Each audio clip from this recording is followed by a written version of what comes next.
Grace Apostolic. Tuesday night class. Y'all keep y'all man of God in prayer. We're going to let his voice rest. Amen. The day is here. The time has come. We are, he's been talking about it. And in our midst, it is time for you to know what has been dwelling amongst you. So tonight, I know y'all going to clap. I will not be teaching. We have three amazing young men who knows the jump factor firsthand, and we're going to hear from them. It is not easy to stand up here in front of y'all. Y'all could do me any kind of way, but please be supportive. First of all, the enemy from day one, from conception, hated all three of them. They're male seeds. And they have fought and made it through things that you cannot imagine. And we're going to ask God to use them, that they bring their testimony, that they bring their experiences. We don't have three whoremongers up here. We don't have three boyfriends up here. We don't have three playboys up here. We have three husbands, fathers, men of God, birthed out of this ministry, and they have something to talk about. I'm honored. I am extremely honored to know them. They are my brothers and my son, and I am going to give them their way, and we have a treat for you tomorrow. But I want to introduce to you, first we're going to start off with Pastor Barlow. Now, I told him, he said, don't call me Pastor Barlow. Then we going to pass off to Pastor Williams. And then Pastor Moore going to go ahead and finish that thing off. Y'all stand on your feet and welcome the men of grace.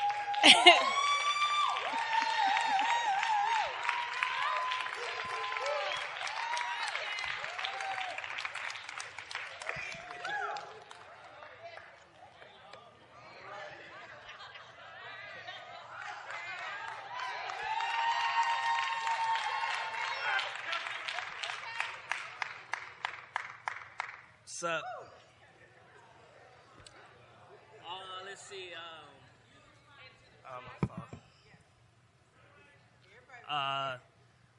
My dad called me yesterday, and I thought he needed me to take him to pick him up from the dealership or something like that. There's always something, but no, he says I was going to speak, and the first thing I was like, first he said he's going to put me in the fire, and I was going to speak.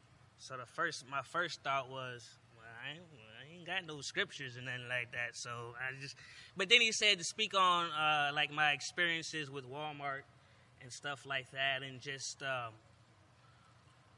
how I got from working to where I'm at now, which is full-time 712. And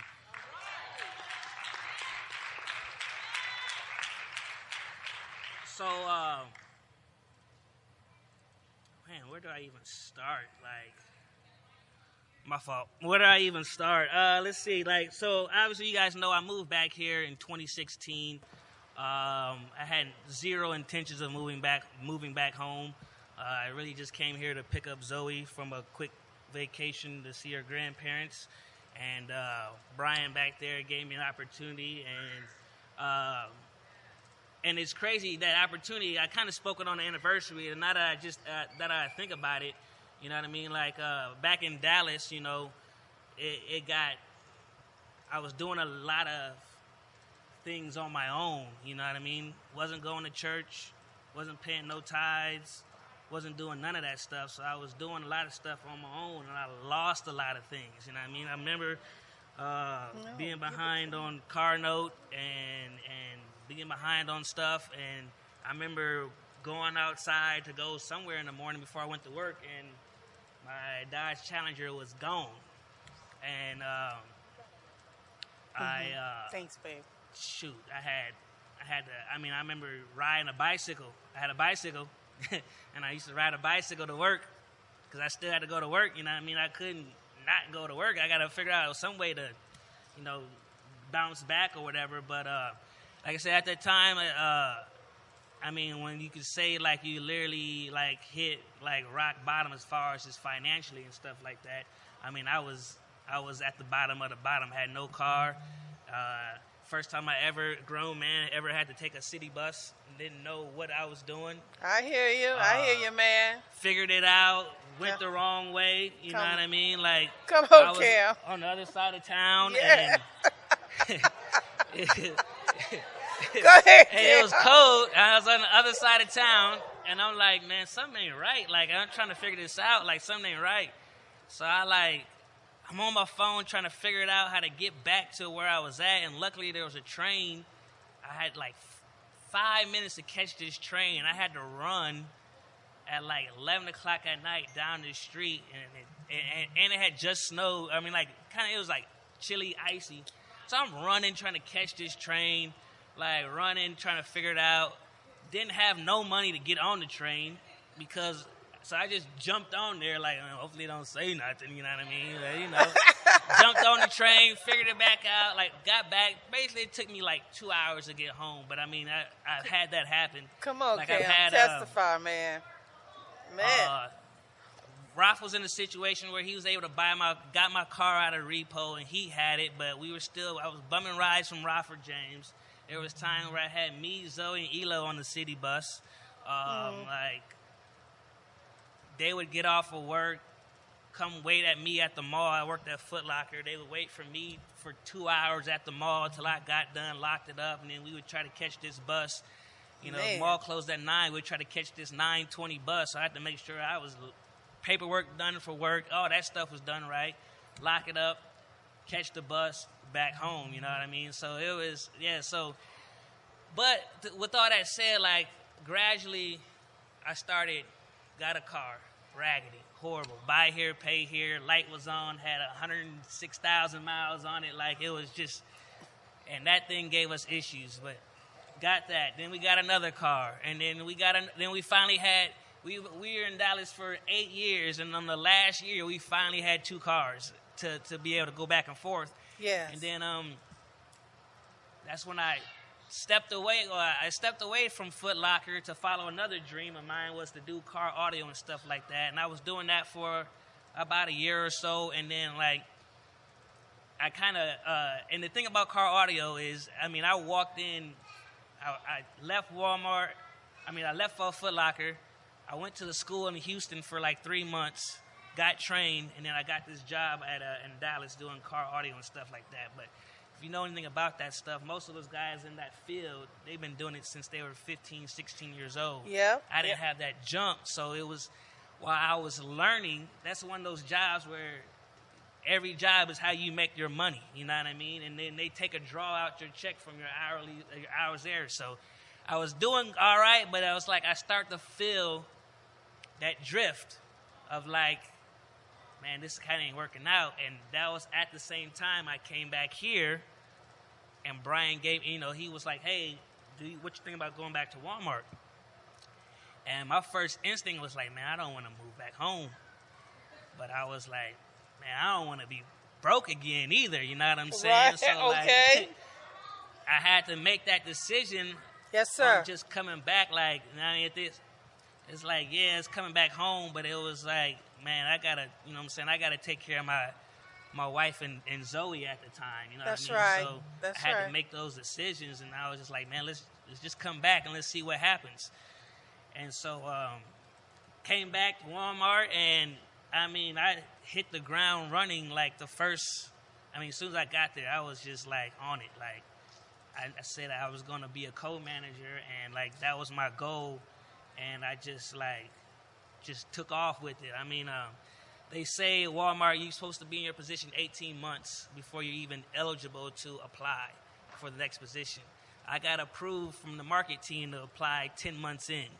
Woo. And Go ahead, Cam. Just everything that they gave to me, I was like, whatever is the hardest part, give it to me. And I'm a change it, you know what I'm saying? So I was doing it, and then crazy things kind of happened. Like, the company made some changes where I interviewed Brian had his store, and I interviewed with Brian over the phone. I interviewed with another store manager over the phone. and they were going back and forth on who was going to get me, and then it fell through. So then I was just like, so then I had this period of time where there were less co-manager positions in the city, so it was hard to get these positions to open up. So I was even applying. So I was like, man, I'm gonna apply back to Dallas. I just go back to Dallas then. Like I'm ready to just take it to the next level. I'm just trying to progress, take it to the next level. Right. And it's crazy how you guys, my dad talks about purpose, your timing, like Place, plan, provision. Yeah. So like, I didn't even find out till after the fact that before I left Irvington store and I got my promotion, I found out from my store manager at Irvington. He told me, I don't know if I'm supposed to tell you this, but you had a job offer. There was a job offer in Dallas. I did an interview. They liked it. They called him, said, hey, we're going to take him, and then don't know what happened from there. Don't know what happened from there. He's like, man. Come on, man. He's like, I don't know if they called market, and whatever happened, it happened. But I was set on like, man, I just pack up and move. Like, I can go get some money down there and be back, back in Dallas. So, but and whatever happened, it never happened. So, and then I'm at, I go to Ames, and it was just, and this is around the time where I was already starting to build 712, but I was just now starting to like really, really get it in the motion, Even with that, just starting a business, I had no idea what to do, how to do it, you know what I mean? I was just reading on stuff, trying to figure out vendors and stuff like that.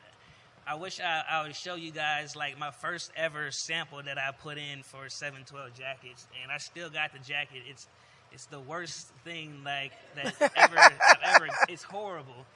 It's like I ordered a men's jacket. They gave me a kid's jacket. It was horrible, but I kept it just to see like where I'm at now and then where I started out, and it just made me get better with that. But yes, that's good. As 712 started to grow more and more, I started to open up. I was still was trying to run a business and work. So and it's crazy. Even at work, people were like, man, why you don't promote it at Walmart? And I'm just like, man, like I just know what type of smoke that comes with. Like they ain't gonna like, you know what I'm saying? They're not gonna like it, but it started to build. And then honestly, the best thing that probably happened to me was when COVID hit. When COVID hit, come on, man. And these masks mandate came, and so I kind of had to jump on the mask thing because Ralph was in China. And sure did. So, man, I called my manufacturer. I was like, man, I need 100 masks. Like, just make them. I need them quick because, like, it's gonna be mandatory out here. So I got them, and at the time, Walmart was like, they were just starting to make people wear masks, but even Walmart wasn't providing our associates with masks and stuff like that. So, man, I had all of Walmart with 712 masks on, just like, and I think, woo! Go ahead, yeah, man. It was crazy. Take advantage of it. Just hustling, man. I was making money at work while I was at work. People come up to me, hey, you got those masks? I'm like, yeah, let me get it to you. So, but that, as I look back, like, I think that also kick-started seeing just from, people who were above me, like, one thing about Walmart, man, if you're not like 100% Walmart, they're going to find a way to just like try to push you out.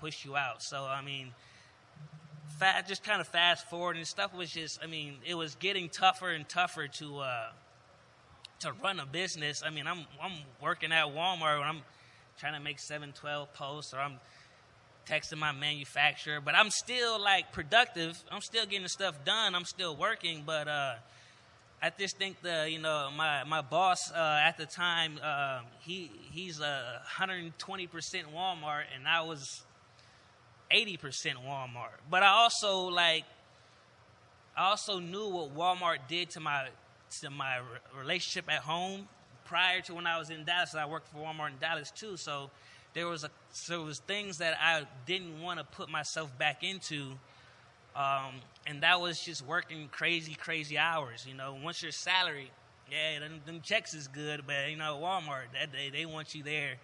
They want you there all day long. You know what I mean? And I was always just like, okay, hey, these 10 hours, you guys got me. But 5 o'clock come, I'm out the door. Like I got to get home, do this, or I got to, you know what I'm saying, I got business to run or whatever. So I think that just kind of had a factor into a lot of things. And then so basically this past October, Walmart once again made some more changes within the company, and they set all the managers down in the city, and they were saying, hey, you guys, there's a new position. They're getting rid of my position as a co-manager, and you're either going to be a coach, a store lead, or those are like the salary positions you can have, and or then you can step down or whatever. So, I mean, you're talking to somebody who, when you get your yearly evaluations, you got like below standards, you got solid performer, then you got exceeds expectations. I had all exceeds. And then my first year as a full-time co-manager, I got a solid performer. So my evaluations were good, never been written up.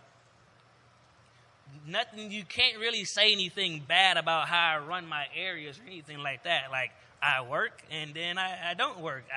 My job is to delegate and make other people work. So, I mean, that's what I was good at, and that's what I did, you know what I mean? So if I was doing work, it wasn't because I couldn't get it, you know, that's what I got paid to do. And that's what I was good at. But I was also good at getting the people to do. They didn't trip when I told them about stuff like this because they knew I jumped in there with them. So basically October came, and I was already, like, just prior to that, I was already like, man, I need to figure out, like, an exit plan to get out of here. But I was just on the fence because, I mean, I was getting paid a lot of money, you know what I'm saying? And the business, and I'm like, man, it's just, I was trying to figure it out, and then it's just, Walmart is just a toxic place to work at every day. I mean, there was times, I applied, and, like, I was applying for jobs prior to, like, in the summer, just like, man, let me get up out of here. Like, I don't even care about anything. Like, let me go. Like, I'd take a little bit of pay cut, but, like, just let me get up out of here. And then stuff just never went through. And then October comes, and they sit everybody into the office, or they individually talk to everybody in the office, and they tell me, they're like, store manager goes, we do not have a position for you in this store, and we do not have a position for you in the city. So I was just like, dang, like, okay. And it's crazy because it's like I knew it was coming. I had this weird feeling like, man, something's coming. I'm going to get played. I know I was going to get played. But I knew I at least go to another store. Because if me and the store manager style didn't really coexist, cool, I'm never disrespectful to him. But if you don't want me here, at least send me somewhere else. But they didn't give me anything at all.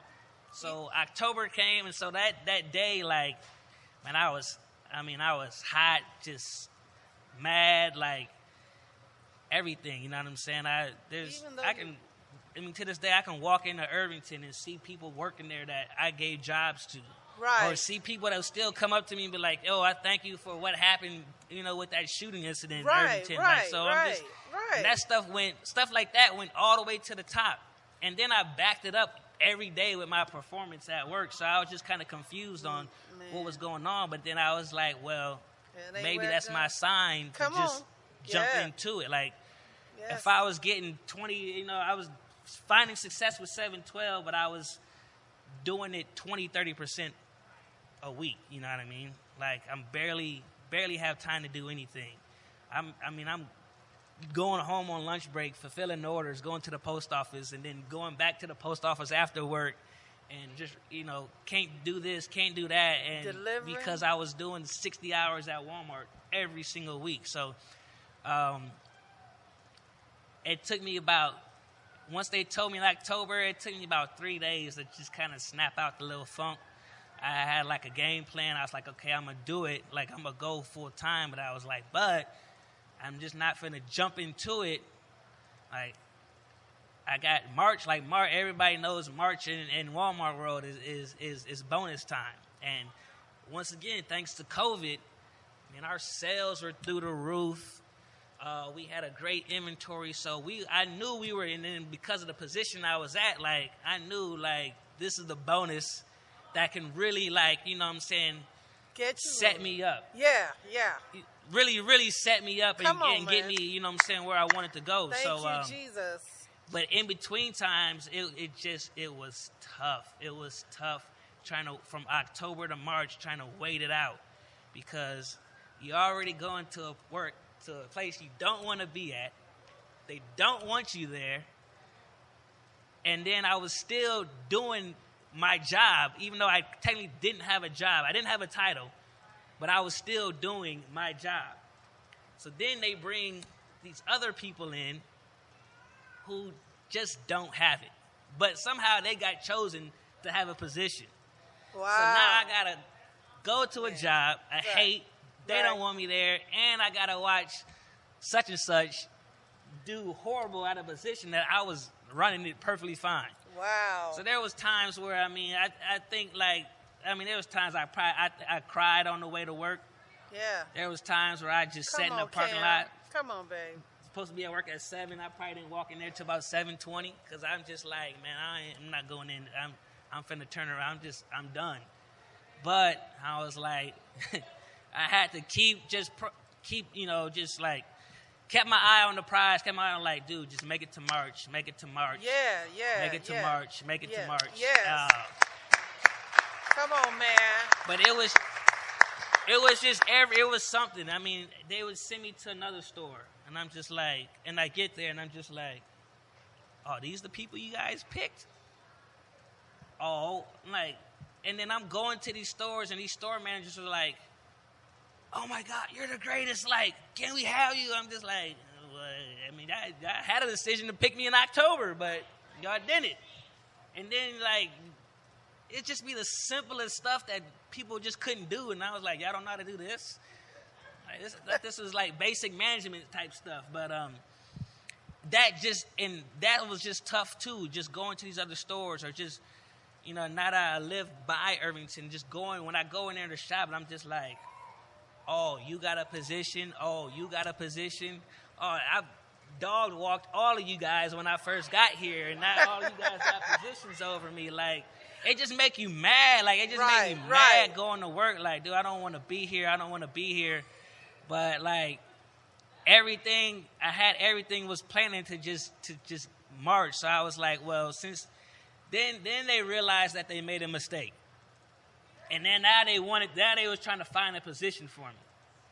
So I just quietly played their game all the way until March. I mean, whatever they needed me to do, I did it. I didn't want, because I couldn't tell anybody my plan, because there was too much money on the line to let somebody come in there and be like, oh, this is what well, we're going to let you go now. Because, every day, we didn't know. When you was in this coverage position, at any point they could say, okay, we thought January 1st, they were going to be like, okay, you guys are taking a severance package or whatever. Then we thought this, so it was like we had no answer to what these positions that we were in. So finally they started realizing, like, I should have been in these positions. The store manager, he tried to blame others on why I didn't get it for stuff, but he had an influence to put me in a position, and he never did. So it all just kind of worked out exactly how it was supposed to be. Right. And then come to the last. But even in that time, I'm dealing with that, and I'm dealing with the fact that I'm like, yo, I'm about to walk away from like $75K, like base. That's not even including bonus, like, you know what I mean? Like, wow. So we're talking almost 6 figures, like I really stepped away from. And so, like, I had that pulling on me too. like, man, just stick it out, like, one more year, like, figure it out. Because, I mean, it's a lot of money. It's a lot of money, and it's consistent, but it's just like, yeah, it's like it was drawn on me to stick with it. So I just like, man, no, like, my mindset was this, like, I can always go get a job. You know what I mean? Like, I can go apply for a job right now and probably walk in and make $60,000-$70,000. I got enough experience to do it. Yep. But this opportunity that I had to go full time, it may not never come up again. You know what I'm saying? So like, I just figured, like, just go for it. You got a plan. You got this money coming in.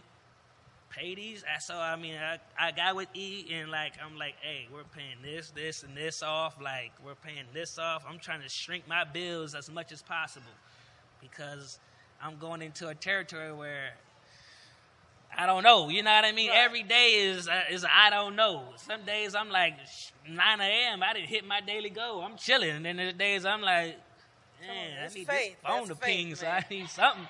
Give me something. Faith. You know what I'm saying? So, but I had a plan and just kind of stuck with it. But in between, just from October to March, everything was pulling on me to just either quit or stay with the job, or it's just, like I said, the toxic environment of just Walmart was just pulling. I'm just ready to just quit. But luckily, like I said, by the grace of God, I made it all the way to that day, and then and now that I'm here, it's entrepreneurship is definitely not for the weak. You know what I mean? But it's right. It's not for the weak at all. You know, it's you're every day you gotta get it on your own. Right. You gotta get it on your own every single day. That's and right, there's days where I don't want to. Yeah.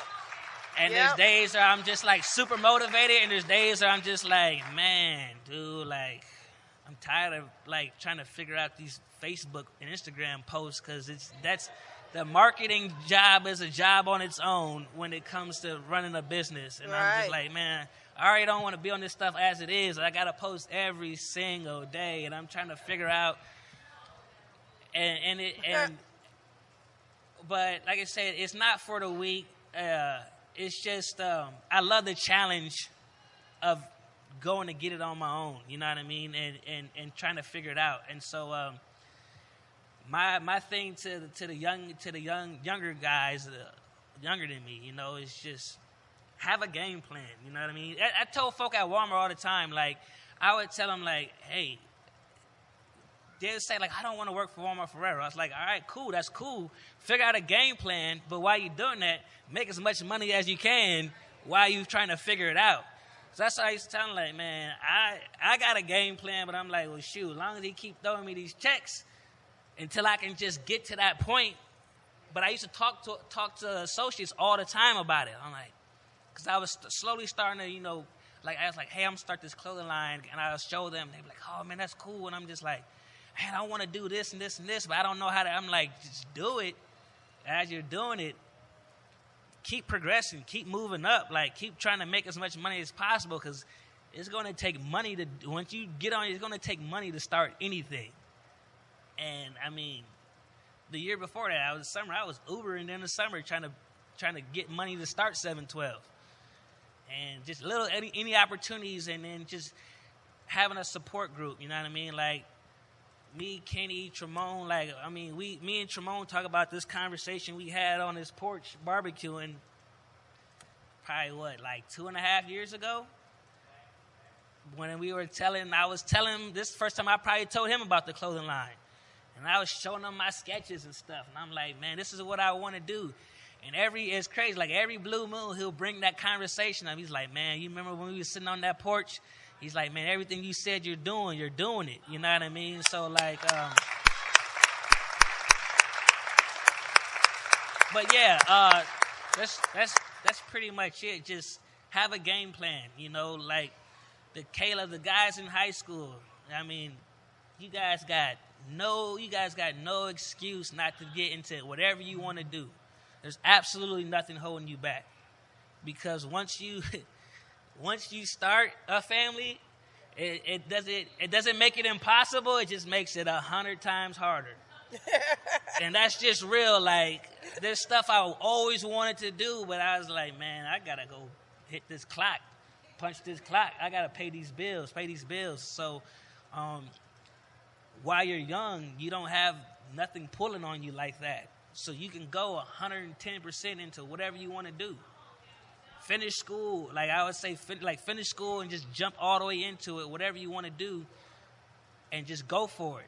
Because once everything else starts rolling, you'll be a lot further ahead, and then you won't have to be like, man, like, I got a business now, and I'm like, shoot, I should have finished that last year and a half of school. Like, I really need to take some business classes, but now I'm Google King YouTube because I ain't got time to go to school. But I wish I would have finished it because I probably could have took some of those skills and that stuff that now I have to source out to other people to do. I got to call Darnetta, do this, do that. I got somebody else who does my taxes and stuff like that for me because I can't do it. It's just I ain't really learned it. So I got to fork that bread up to have somebody else who did learn it. And that's just a part of it. That's just business. You know what I'm saying? That's just business. That's right, man. Finish school and just always, just always remember, like, whatever it is, just go 110% into it while you're young. Because once everything else starts rolling, it just makes it that much harder to do. And it's that much more of a climb to get to where you're at. You know what I mean? Like, everybody knows car audio stuff. I've been wanting to do that since I was 10, 11 years old. And I didn't get into it till I was like 24, 25. And I loved it. But then I had to make that decision like, hey, this really ain't, this ain't paying the bills. I'm like, dang, if I would have did it when I was younger like I intended to, I could have been, in a different position. But that's just, this stuff that you live from and you learn from and you just kind of build from there. So just stay persistent at whatever it is that you want to do. And like I said, while you're young, man, you ain't got no excuse not to get into it and not just go for it all because it's all going to pay off at the end of the day. Amen.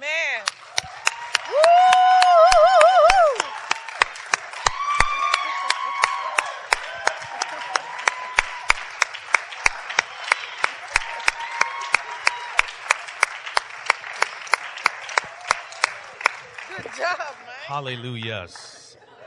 It's plural. It's 2 hallelujahs. I'm going to tell y'all right now. Come on, Kenty. Your pastor called. He texted me, and I looked at my phone, and then he called me. So I knew from the jump, I said, here comes something. I said, this is going to go one of two ways. And it went the opposite way I wanted it to go. So he want me to teach. He said, all right. I said, cool. Hey, I don't mind helping out, do my thing, do my part. He said he's sick, down. Like, no problem, no sweat. I'll step up, whatever. What you need? I'm like, all right. He said, tomorrow. I said, ooh.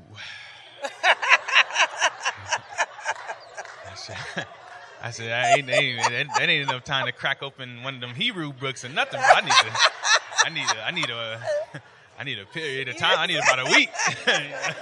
About a week.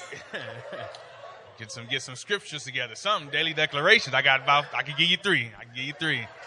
Man. It's about it. I can't tell you what it is, but I can give it to you though. But no, so I was like, man, tomorrow I was like, all right, fresh off of vacay, fresh tan on, I'm like, man, all right, first day back at work. I was like, I just got my braces tight. And I was like, now you want me to talk mouth hurt? I'm like, I said, all right. But it's funny because being in Miami was a really eye-opening experience. I'm glad I went with the people I went with, my bro Tremone and my bro Cam. One of the conversations we had, quite a few times that we have now that we had in Miami was, how can we cultivate and bring ourselves up to a different level? Because when you're down in Miami, you see a lot of money. I don't know if you guys are familiar with the show Shark Tank with Mark Cuban. We saw the Sharks were in Miami that weekend. We saw Mark Cuban's $150 million boat. We saw another $160 million boat with a helicopter on top. So it's like you just see that and it's like there's a different way of living, man. It's like this is their norm. So B texted me, he called me, said, I want you to talk. I said, okay, what you want me to speak about? He said, I want you to talk about the process to getting ready to build a home. This process is, we're still right in the middle of the process, I say. The prelude, I guess you could say, because we're still getting ourselves ready, getting our foundation right. We're doing the things now that, are going to put us in position to make it much more affordable to own a home.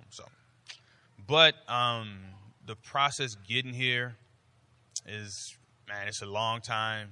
I could go as far back as to, first getting married, actually having a real full-time job. Before then, I had like 3 part-time jobs. Thought I was doing something, not really.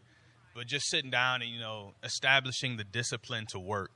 That's not something, that's not in my pedigree as a man, I guess you could say.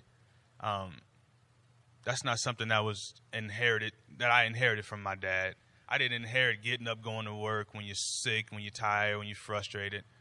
So I get my work ethic because of my mom, but I definitely went through the ringer because it's like, I'm the type of person where I will work hard.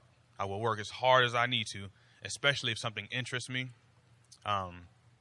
It's funny that we both have similar stories at Walmart. Retail is something that I've always said that it's not what I want to do. It's not a passion of mine. I understand it. It's easy enough for me to do while I'm plotting my escape, essentially. It's supplying the need right now because this is, and I joke with my associates at work. I said, if my boss heard the things that I tell y'all, I'm gone. They're going to be like, are you plotting on the company? It's like, this is not what I want to do. But like I said, it's supplying a need, and I'm going to take care of business.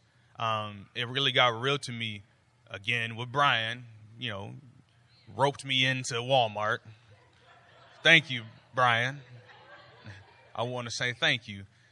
I want to say thank you because it caused me to step up. I was just fresh off of losing a job, and I had just picked up another job because, with the work ethic, being able to articulate words, you can get a job. I mean, they're really not asking for a lot, unfortunately. So, Brian called me, he said, hey, I want you to come work for me. So I get over to Walmart, and like I said, basic just literacy it goes a long way, guys. It goes a long way. Basic literacy, like my market manager at the time, we were on a tour. This is like 3 months into Walmart. I'm a department manager. And he was asking me some questions about a process. And I was able to speak to the process. And because of just that alone, he saw a promise in me, said, we're probably going to promote you within the next few months. I'm 3 months into this. I'm like, something ain't right. I'm like, something ain't right, dog. Like, the process is literally on my badge. I could just tell you, it's that simple. But, it was what it was. And I think that's why I didn't like Walmart, because it was too simple. So simple and mundane. But, so, I'm at Walmart on Ames Street. I get promoted within like a year, probably like 16 months, and I get promoted to assistant manager. So I go to Grand Island. I train there for 4 weeks in Grand Island. Grand Island, nothing else to do there but eat. So that was whatever. But I get to my store. My time at Ames as a department manager, I learned a little bit. I learned a lot, I should say. But I was truly tried and tested when I became salary. My store manager, he was at the time the OG store manager, had been in his role for the longest, had, gained a lot of knowledge, knows how things work. So for the most part, they let him run his store the way he wants, which was, kind of a shock coming from where I came from, the store I came from. So my store manager, he was very, very critical, very critical. I always respected him because of his knowledge, but he was very hard. And when you don't have the background of seeing another man hard work every day, coming home frustrated, doing what needs to be done, that can be kind of frustrating. It caused a lot of it caused issues. I guess it caused not issues. It caused a lot of change. I had to grow up. I had to change. I had to adapt to a role. I had to, I'm no longer at this level. I have to step up because it's like, hey, they're expecting the responsibility of it all, I should say. And I always, felt like that was a bit more difficult for me because I didn't have that day-to-day example of this is how you do this, son. This is how, you frustrated. Okay, this is how you handle frustration. This is how you handle pressure.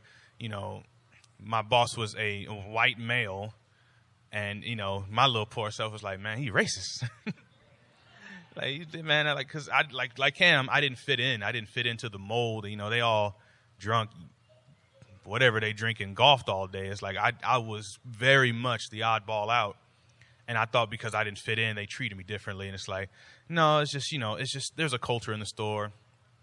There's a culture in the store, and it's like, it is what it is. So, but to an extent, I had to adapt, because I had to pay bills. I became an assistant manager, and within that first year, here comes Carson, my first son. So, already I'm like that right there is that is probably the biggest shift that I've had in my life. Getting married, you prepare for that, and it's like, this is what I want to do. But then that day when you become a dad and that's a whole nother ball game, man. It's like, that was something that it caused such a shift in how I looked at everything. Every day to day, how I went to work. It's like, man, not only do I have Trajan looking at me, it's like I got this little boy looking at me. It's like, man. It's like, oh, I'm gonna get it done for you, man. That's my little dude. It's my firstborn. It's like, it's going, by any means necessary type thing. And I still have that mindset because I got two boys. I'm like, man, I have to. It's such a pride that comes with it, though, of knowing that I'm setting them up I'm changing them. They won't have the norm, the pedigree that I have. It stops with me, essentially.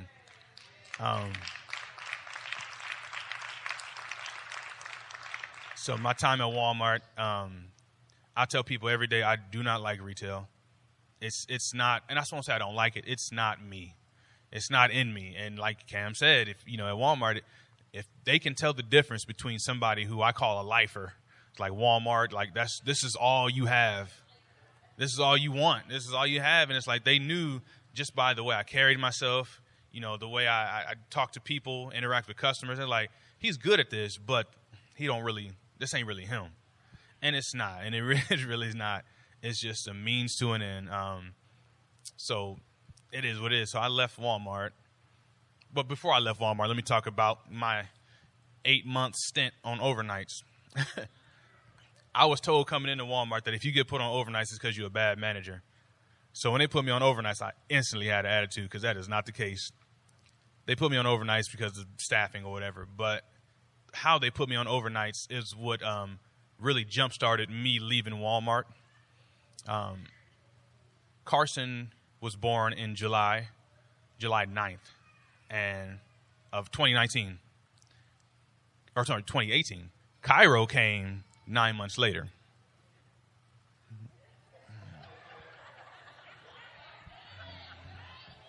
I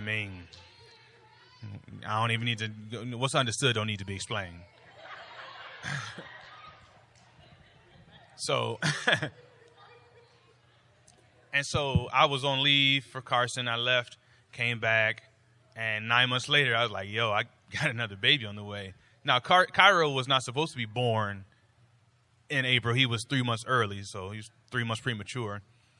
But it just, it struck a nerve with me when I told my boss that I had another son. And it's like, and I'm like, yeah, I got to go on leave or whatever. So I'm on leave, and 2 days before I come back to leave, I get a call from my co-manager say, hey, we're going to put you on overnights. I'm like, so I just told you I had a baby, and you're going to put me on a brand new baby that's, just came home from the hospital after 3 months, and you're going to put me on overnights. So that didn't really sit well with me, and I already have an edge and a chip on my shoulder because I don't really like the company. I don't like, just the job. It's just not me. It don't fit me at all. I know what my purpose is, and like I said, I realize it for what it is. It's taking care of a need. Even now, I'm at Lowe's, and retail is still not what I want to do, but this is definitely taking care of my family. It's preparing me for home ownership. It's preparing me for a lot of things. There's a lot of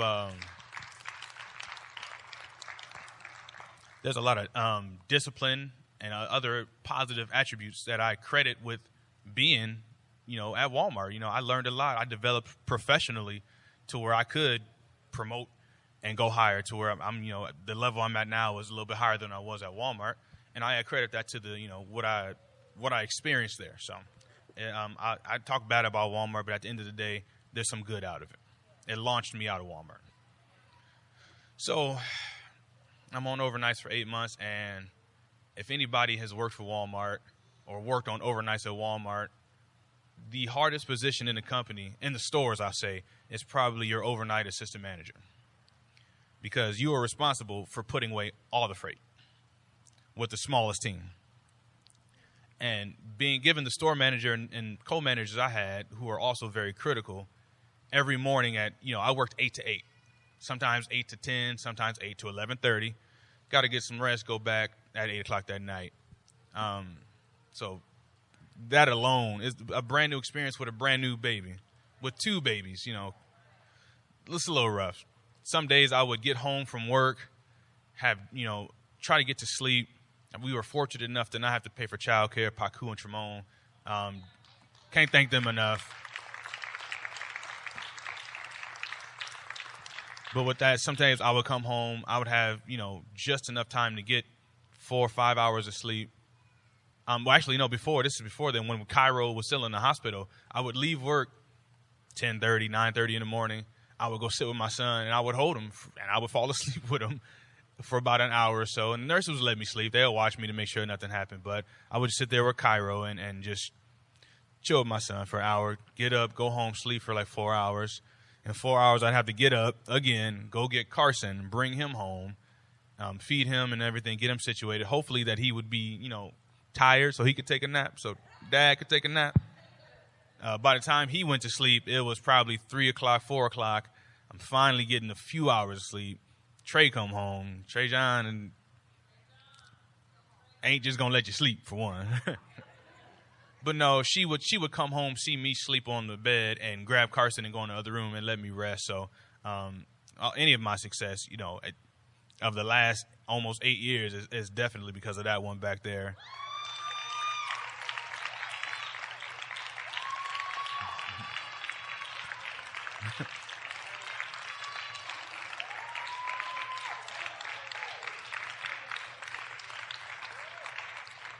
And that's 100% real, because being able to come home and look at somebody and you see hope, you see something to work for. It's like, man, that's worth it. Trey John is worth it. Carson is worth it. Cairo is worth it. So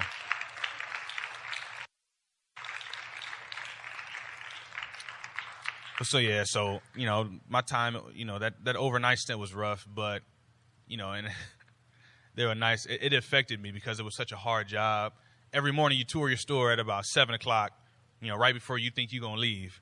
You walk the store for an hour, and my store manager and co-managers would just go in, like unnecessarily go in. Like, I've had customers come up to me and associates come up to me like, they really talk to you like that in the morning. I had another assistant manager walking with me, and he was crying.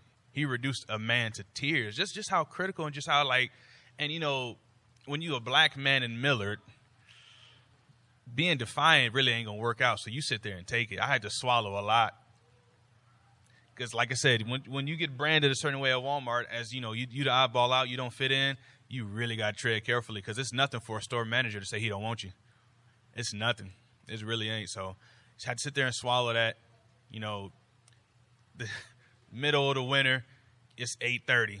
I'm thinking I'm walking out the door. Ken, the lot ain't cleared of carts. And if you ever went to the L Street Walmart, you know how big that parking lot is. And you got me out there getting the rest of the carts. So I get home at 1:30. Got to get a little bit of sleep, but not even, because I don't have time to sleep, because I got to go get Carson. And then I got to be back at 8. And it's like, it started to affect me. It did. I like to think I'm pretty resilient, but it started to affect me at home. My wife told me that she did not like the person I was becoming because of how I felt at work. And that's, plenty of times I was sitting in the bathroom at the automotive section, because nobody went back there at night after the maintenance people cleaned it. So was mine. So plenty of times I've sat back there, I just frustrated, man. Just frustrated, just sitting there, just frustrated. Didn't see an end. I'm like, I don't know what to tell you. Can't say nothing. Just sitting there, just shaking my head, man. It's like just frustrated because it's like, on one hand, I don't got to take this, right? Everybody got that I don't got to take this attitude. But on the other hand, I got Trajan, Carson, Cairo. I can't just squander this based on how I feel right now. So, but I ain't got to put up with it. But in a sense, I do. So, I started looking for a way out.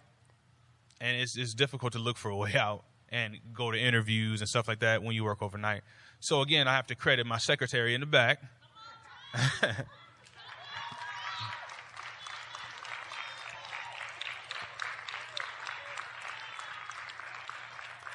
All I'm going to say is don't give Trajan like your social security number. She will impersonate you.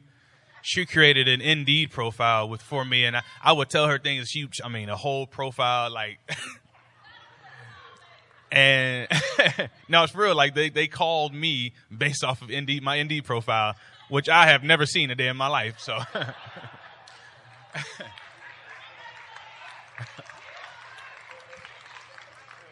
but man, for real, because and you know.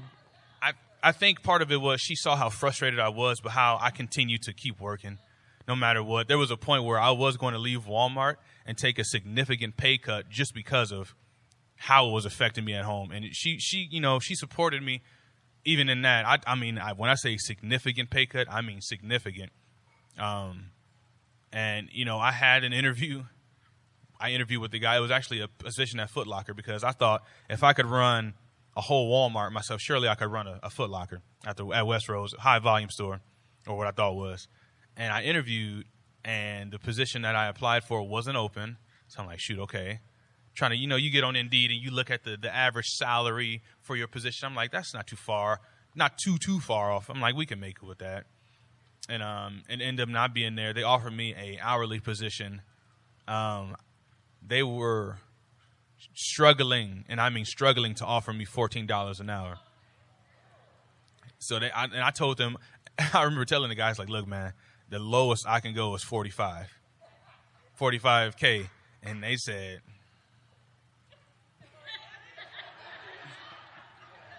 man, this is a white guy that interviewed me. He's still the store manager there. I almost called him then, where I was like, man, gonna tell me $14 an hour? I was like, but then try to sweeten it. Well, it's commission based. You get commission too. I'm like, nah, that ain't it.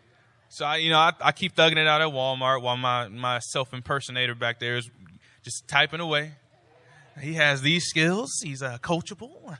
It's like just building a whole profile. And so finally, I get the call from Lowe's. They call me over. I'm at Lowe's now, and even how we got to Lowe's was amazing because I left Walmart. I left in February. I left the end of February. So if you know Walmart, March is bonus month. I left before bonus because bonus was nothing at my level. My store wasn't doing that well, and it wasn't worth it. It really wasn't worth the time and effort. So I left Walmart and get to Lowe's. I'm like, hey, I'll take this last check and I'll go. I get to Lowe's while I'm in training. I get a text from Trey. She's like, man, some money hit our account. I'm like, all right, we're going to look and see. So apparently Walmart pays out your PTO, and it's like you get a brand new PTO grant in February. So I didn't use that. So that was, almost $4,000. So I was like, all right, I take it. I get it. And for some reason, I don't know if they kept me on the payroll, but I got the bonus check in March too. I was like, all right.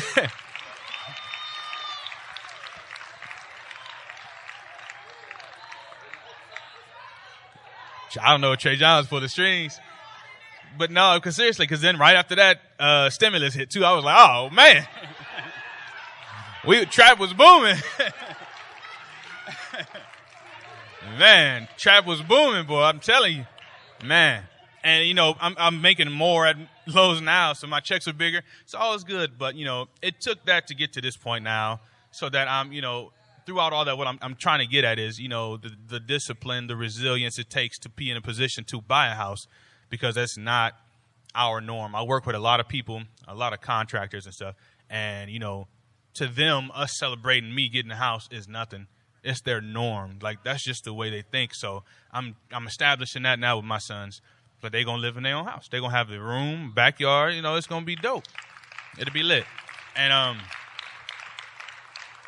the discipline that was instilled in me throughout the way, because, I ran into a lot of roadblocks, bumped my head, butt heads with Trey, just, figuring things out, because you don't have anybody to teach you. Nothing is, experience is just, there's nothing like experience.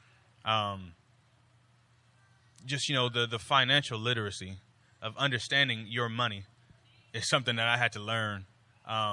So for my little bros, my Chris's, my Caleb's, my Kobe's, if you start making money, start saving money first and foremost. It's not that hard. You think you're missing out, but you ain't. Credit. We'll have a conversation about credit, because that's a conversation that needs to be had at y'all age to set y'all up long term. We in it for the long game, you know what I'm saying? People that look like us, I'll say, typically don't play the long game like other people, like other races, other demographics. They play a long game.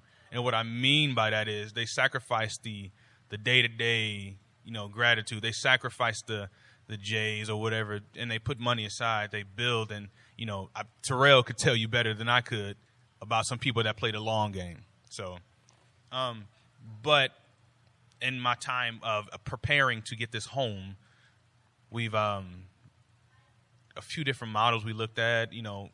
Being that I work in an industry that's home improvement, I get to see the fluctuations with materials. So the base model house we wanted initially, when COVID started, it jumped up almost $70,000. I mean, that's a budget killer in some situations. We're trying to make it super affordable. We know this is not our forever home, so even in that, making the decision to say let's not get a house that if we can take, let's say our budget allows for us to make a $2,000 a month payment. Let's not go $20,000. Let's not go $2,000. Let's minimize our expenses. Let's pay off our cars. Let's minimize whatever debt we have so that we increase our cash flow. Because not only are we trying to prepare for our home, I'm funding a business now. I don't know if y'all know I'm an investor in a new business. And if your hair nappy,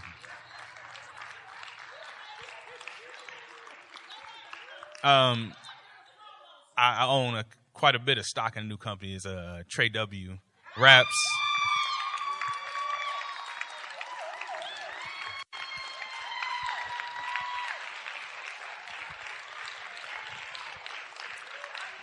Yeah. I will actually be the keynote speaker at the shareholders meeting, so stay tuned. Now, it's stuff like that is just, it just, as a husband, it gives you pride to like, man, dog, my wife is going out of her comfort zone she spoke about this so many years ago, and to see it come into fruition, it's like, I'm excited. I'm extremely excited.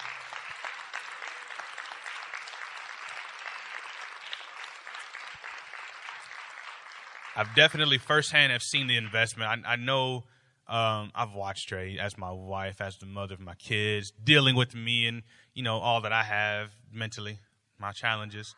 No, just, you know who you are, and you know what people put up with. It's like to see that and still have enough energy and gusto to go after more. It's like, man, that's inspiring. Is it? Oh, man.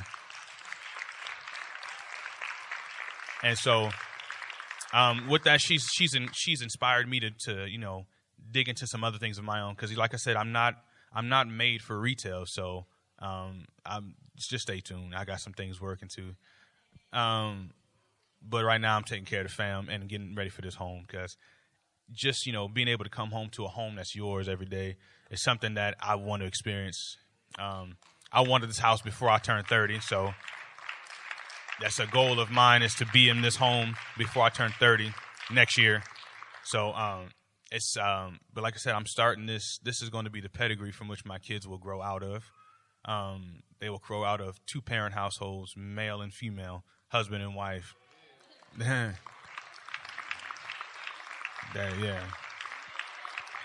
Natural born male and female. And they will grow out of home ownership. They'll grow out of, they won't see the debt, the things that my mom had to fight through to even get to where she is now. Because, I mean, if y'all ain't seen it, man, my mom, next level. Time, boy.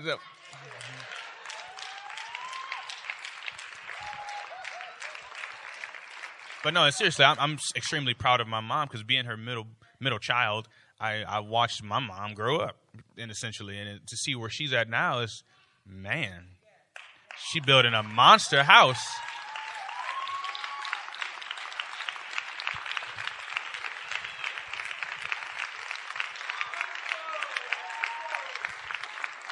And I can't wait for it to be done, so I can just drop my kids off because she got all the space. Plenty of room, and to what she had to go through to get to this point. Because, like I said, we didn't come from that, but my mom she instilled some things in me, and I think going out and just doing it is one of them. So I got to give Ma Dukes a shout,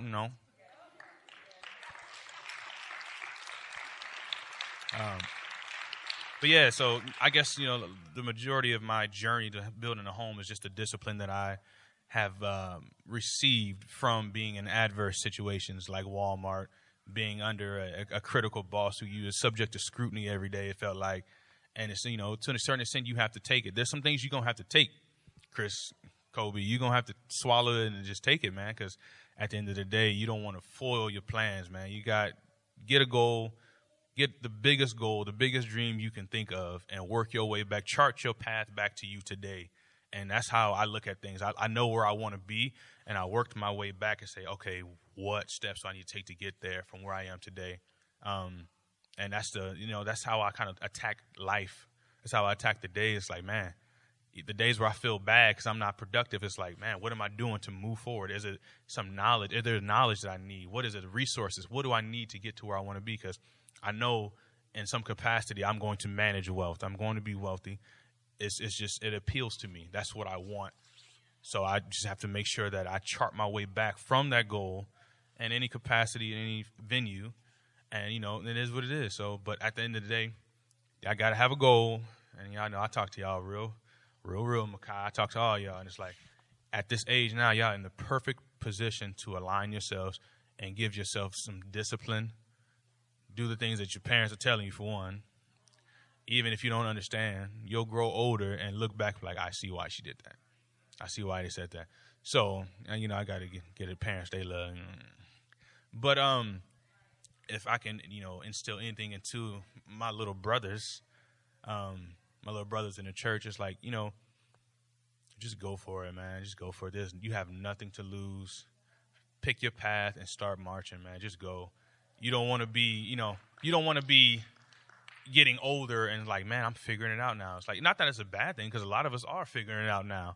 But if you can figure it out earlier in life, man, just figure it out. The earlier, the better, the easier. Because life, things happen. You get married. I was in school, not really focused in school. And then I stopped going to school. I got married, had, just life. And it's like, I'm in a position now. I still have the motivation and the drive to get things done. But there's a lot more in the way now. So figure it out now. Like I said, we'll talk. We always talk. Figure it out now. We're going to figure out what you want to do. We're going to, the good, the bad, the ugly. We're going to have those conversations. But also surround yourself with people like-minded. I don't have a lot of friends because I don't like people like that. But the few people that I talk to the most, kind of, we all have the same, we're in the same headspace, roughly, I talk to Tremone a lot. I talk to Cam a lot. I talk to Terrell. I talk to Davion. The one thing that the reoccurring theme is wealth. We want to be able to take our families to the next level. There's a lifestyle we want to attain. It's like there are things that we want that we don't have access to yet, that we didn't come from. And it's like, that's what we want. That's a goal we have. And we talk about it all the time. We talked about it on vacation. It's like, so, make sure you align yourself with people who are pushing you forward. God bless. I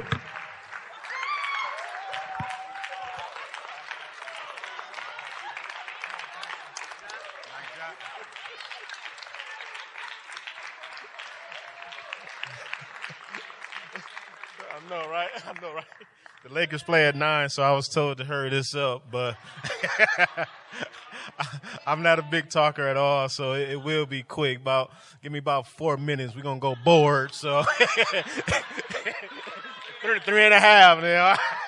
So we're going board like a mug today. So yeah, I got that same text from Bishop like, hey, you gonna be in church tomorrow? I was like, yeah, I'm like, yeah, I'll be there. You call me. So right. So I called him, and he just wanted me to kind of share my story. So if y'all got a few minutes, I'll just tell you about who I am, because I know some of y'all like, who is this guy? Like, you know what I mean? So I just start from there. So I was born and raised in Ohio, Sandusky, Ohio. I don't know if you guys know where that's at, but Google it. And even if you Google, Cedar Point, that's in Sandusky, Ohio, is one of the biggest amusement parks in the world, actually. And I'm taking my family in June. We're going to enjoy that and hang out with mom and dad and family. So yeah, that's where I'm from. Mom is here. It wasn't planned. Yeah. Yeah. She's here. That's mama. So, I grew up in Sandusky, Ohio, and end up getting a scholarship for Ball State University. And so I'm like, okay, playing football. So I'm like, all right, I had a pretty good go at it. When I graduated, I was like second all-time leading rusher there. And, I had some big plans. And, just like anybody that, play football, you want to go to the league. And, and so I'm like, anticipating going to the league. And, I had an agent that reached out to me, and he's talking to me, and like, I got these people that they looking at you. And, and so I'm getting kind of excited. And, I don't know who came to the wedding, but I had a buddy of mine, Orlando Pace. I don't know if you guys seen him. He was the big guy in the back, but he went to Ohio State, and he was the number 1 pick in the NFL draft when he came out, and he's an NFL Hall of Famer. And so I'm like, okay, yeah. And then even at my school, Ball State, we had this guy named Keith McKenzie, and so he got drafted, and so he went to the NFL. And then he ended up winning a championship with us while we played at Ball State. And the same year, he went to the Green Bay Packers, and they won the championship. So he came back homecoming. He had both his rings on, and, he giving me handshakes with, a couple of dollars in them. And, so I'm like, man, okay, I want to go to the league. And so, I had this agent, and, and it just didn't work out, and so the most humble thing that happened was I had to go back to my hometown of Sandusky, and I'm like, man, I didn't really apply to any jobs. Now I'm in my hometown, Sandusky, and I'm like, man, I got to get a job, right? So I'm staying with mom, and I'm just going to keep it real. So I'm staying with mom, and next thing you know, I get a job offer, and it was work security guard for this place called New Departure, and they make parts for like Ford and cars, and the people in there, they make $25, $30 an hour. But I applied for one of those jobs, didn't get that job, and and I had my college degree, and so I'm making minimum wage in my hometown. So you think about it, you're like, man, everybody's seeing me like, Dre, what's going on, man? I thought you was gonna go to the league, and and I'm like, nah, I got to make this job. I'm working this job, but I stayed diligent. I went, I wasn't late, went on time, and I did what I had to do. And so next thing you know, this lady was working in there. And her husband was a judge at the Erie County Family Court. And so she liked how I was working. She was like, why are you here? And I'm like, well, I had to get a job. So, I'm doing my thing. And so she was like, no, you shouldn't be working here. I'm going to talk to my husband.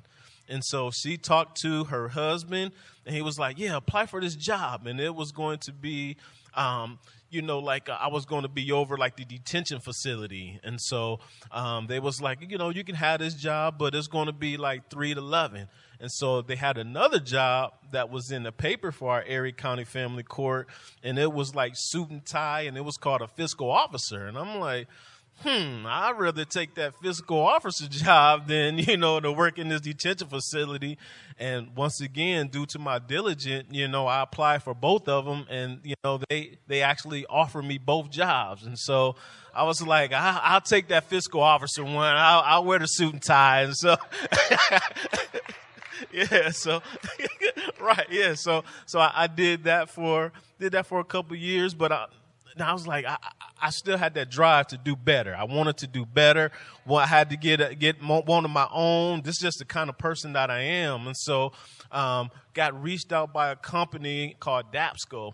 And it was in Dayton, Ohio. And so they was like, hey, we got this job as an accountant job, and I applied for it, and, they offered me the job. And so I took the job, started there for about 3 months in Dayton, Ohio, and they put me up in, like their little apartment complex and they paid for everything. And then the job was like, hey, we looking to open up a shop in Omaha. And I was like, Omaha, where is that? Like, and the first thing I said, I was like, Mom, I don't know Omaha. Like, do they got any black people there? Like, so I went ahead and, I was like, you know what, this would be a great opportunity. So, I took that job, and, that's how I, came to Omaha.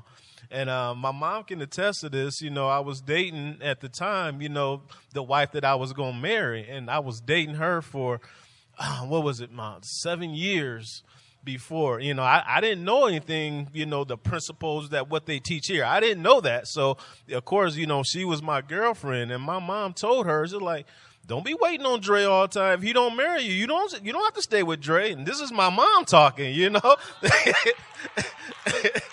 This is what she said. And so, once I came here, and I was like, man, I'm all by myself. I'm like, yeah, I'm going to marry her. So, I married her. We had 2 wonderful boys. We ended up building a house, and then it just hit like, wow, what happened? She passed away, and it was the hardest part of my life. And I'm like, what happened? Like, I didn't know. And so I'm like, man, I got 2 boys. I'm by myself in Omaha. I'm like, what should I do? My mom's like, you can come back home. But I'm like, no, Ma, I can't go back home. I established out here and, had a good job. And I'm like, nah, I'm going to stay out here, Mama. I got it. So it was just me and my boys, and, we was getting it done. I wasn't out there doing other things. I was staying focused. And then end up, getting a job. And then, long story short, I met this green-eyed girl.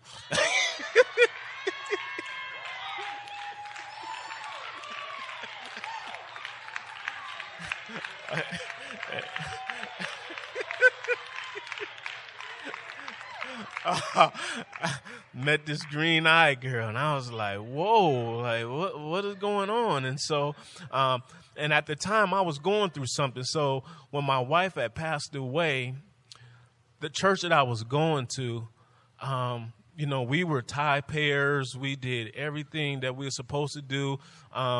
She was, orientation. She would get all the new members. She would do the orientation, and they called me, and it was like, hey, we'll do the funeral, but you have to pay an honorarium.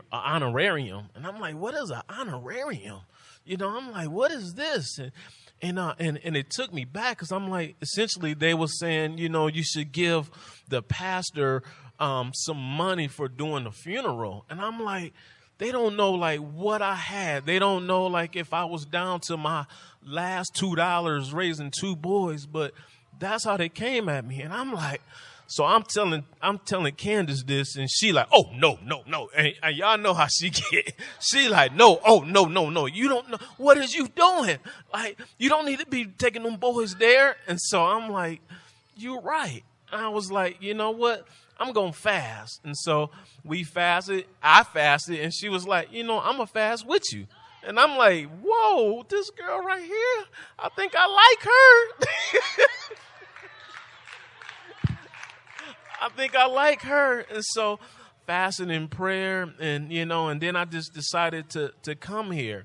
And so all of that weight was kind of, on me. And, and this is, and Pastor KT, and this is going to be, our homework assignment was, how we got filled. And so as you can imagine, now I'm like, I was married to her, my previous wife that passed away for, we was together 21 years, married 14 years. And so I was only 20 years old at the time and she was 18. So that's kind of like all I knew. So I'm like, I'm really hurt.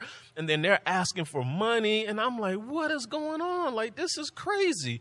And so I was like, you know what? I need to change. And so all of a sudden, it seemed like Bishop was just looking at me, just preaching to me. And that's the day that I got filled. It changed my life. I mean, I don't even remember. They said I jumped over Candace. I don't even remember.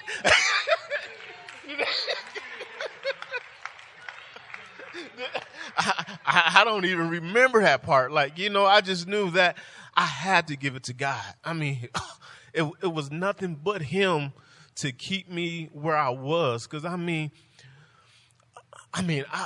can remember a time my mom was here. It was things pulling at me. I mean, we was at the store, Mom, and this lady just kept talking to me like, yeah, I know you. And I mean, like, she just like wanted to get in the car with me, and I'm like, what? And I'm like, this is crazy. And people open up the car door, sitting in the car. And I'm like, what is going on? And so when Candace, like, came into my life, and then I'm like, I had the toughest conversation with my mom. And I'm like, Mom, I met someone. I'm going to marry her. And my mom was like, you sure? Because, I met Candace in January and we got married in April.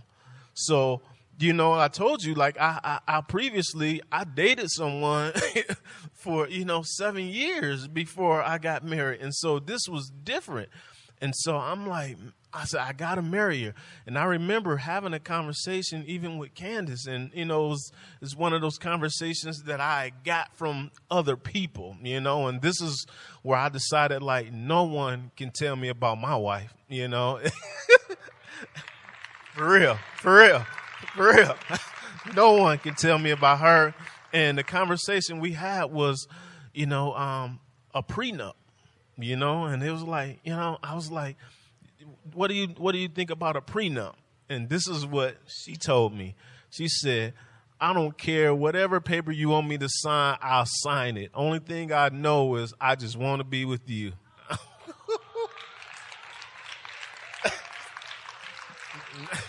That's exactly what she said. And so I knew at that time, I was like, oh, she the one. I told Mom, and I was like, Mom, I'm getting married. It's going to be in July is when the wedding was going to be. And I'm getting married, Mom. I said, I love it. I want y'all to be here. But if don't nobody be here, it's going to be me and her.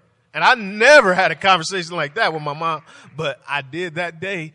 And she knew that Candace was special. And I mean, from now, it's just, you can see just the relationships. Even, my previous wife, her name was Twyla.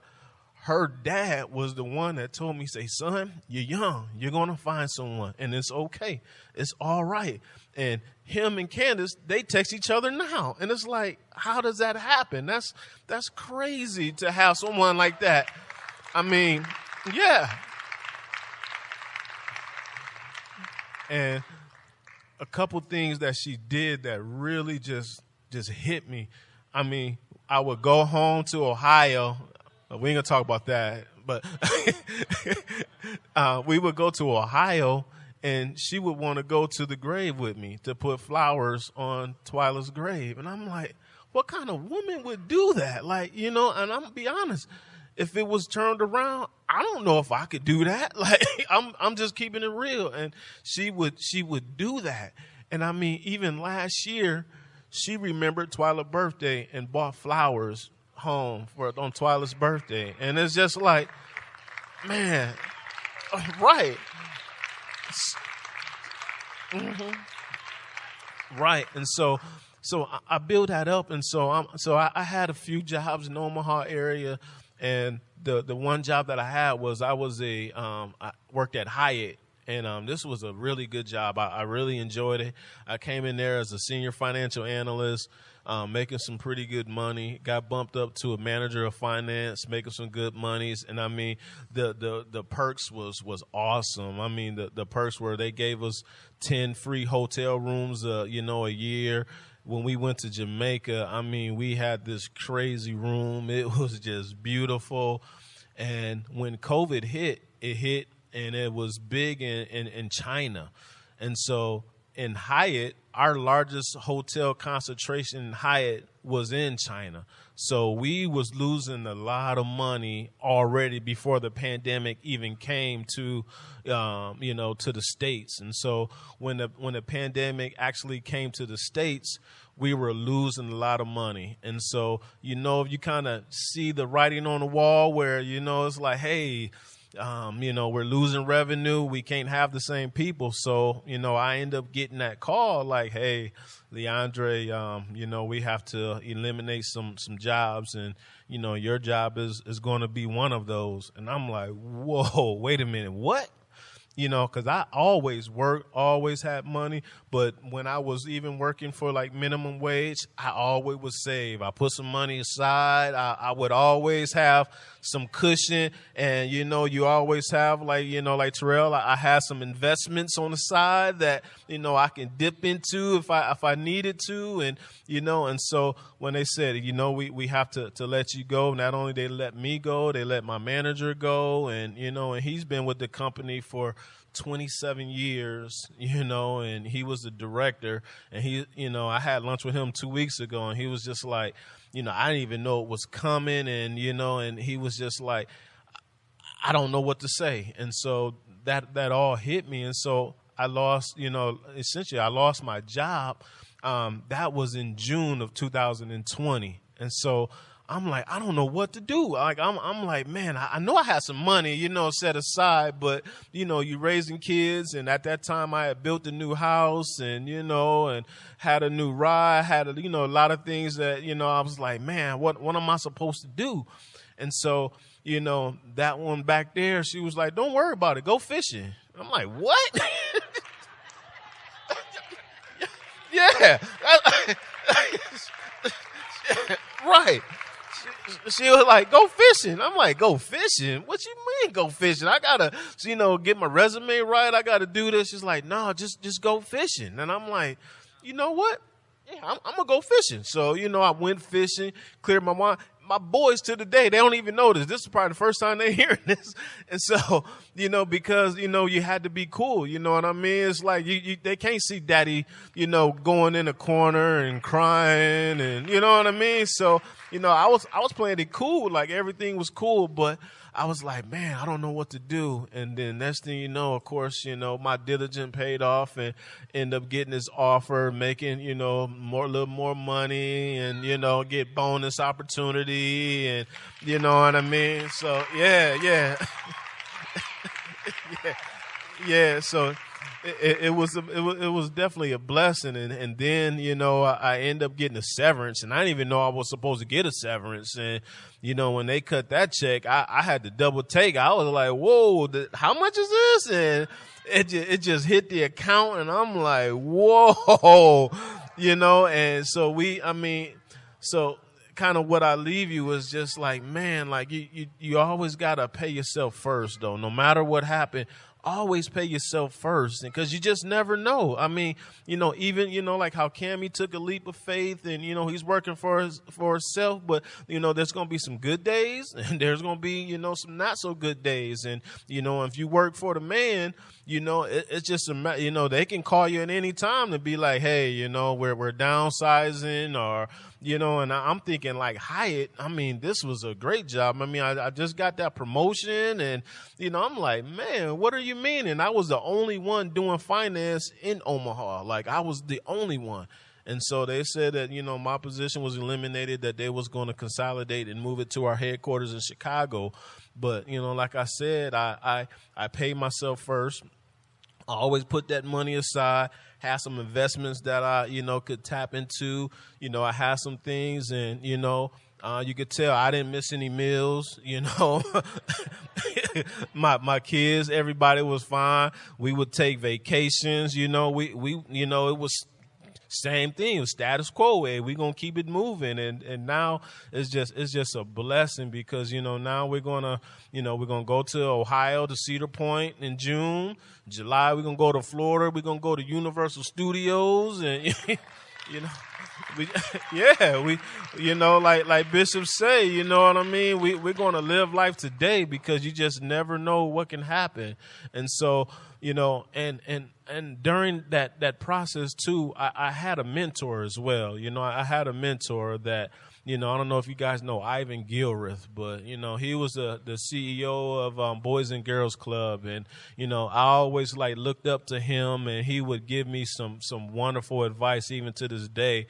So even, you know, as you young people are looking out, you know, gravitate to someone, you know what I mean? Have a mentor so that you can, you know, bounce some things off of. If you have questions, you have, you know, just want to learn about some things, you know, my door is always open. Like you know, I love that kind of stuff. Like, you know, my house is, like Bishop said, we have fun in my house. Like, you know, we shoot pool, we'll watch the big screen. We got the shuffleboard thing down there, and, you know, we'll just have a good old time. Like, you know, I know they came over, Kobe came over a couple weeks ago, and, you know, so, you know, we have movie nights.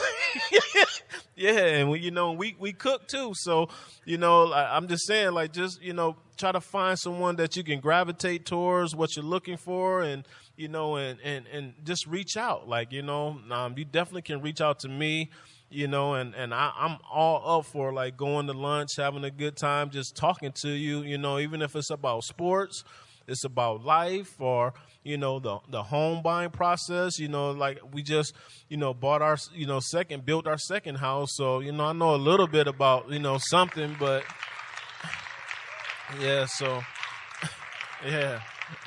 But I do just, you know, I thank y'all for listening to me. You know, I wasn't going to be long. I know the Lakers come on, but I just wanted y'all to know a little bit about me. You know what I mean? Because I know y'all was like, who is this guy? Like, you know, y'all didn't know. So, you know, God bless y'all, and thank you.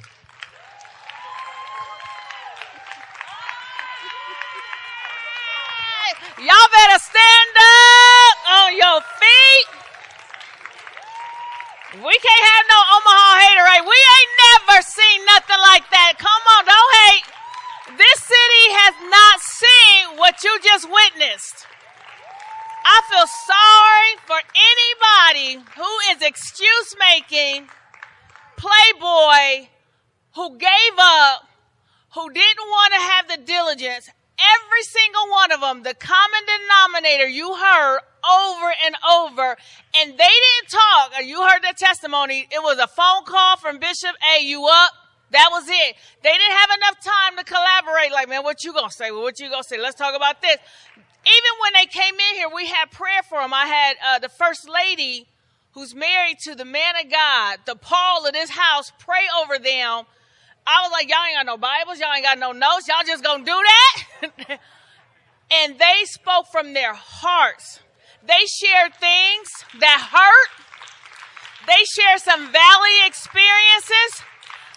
For every man, every woman, every cockroach, every bat, you ought to be encouraged by the testimony of these awesome priests.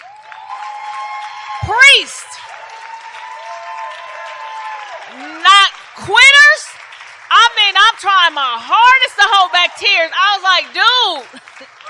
Bishop's like, I should have snuck in there. I said, Dad, you would be in tears of what you have birthed through this ministry. And they all came in different ways. That's Bishop's son. Being Bishop's son didn't stop him from having a valley experience. Kenny is my son. He came here, he was 2 years old. That didn't stop him from having a valley experience. Dre got here because of a valley experience, but you're seeing success. You're seeing there's no excuse.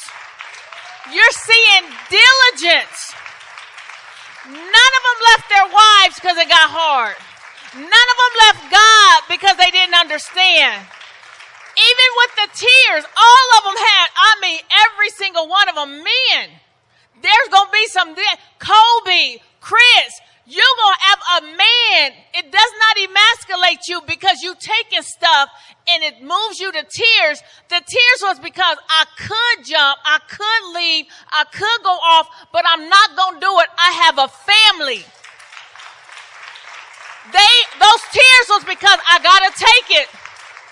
I got to take it. Kenny said something I hope that God, Trajan, don't never forget in her life. I had something I had to come home to.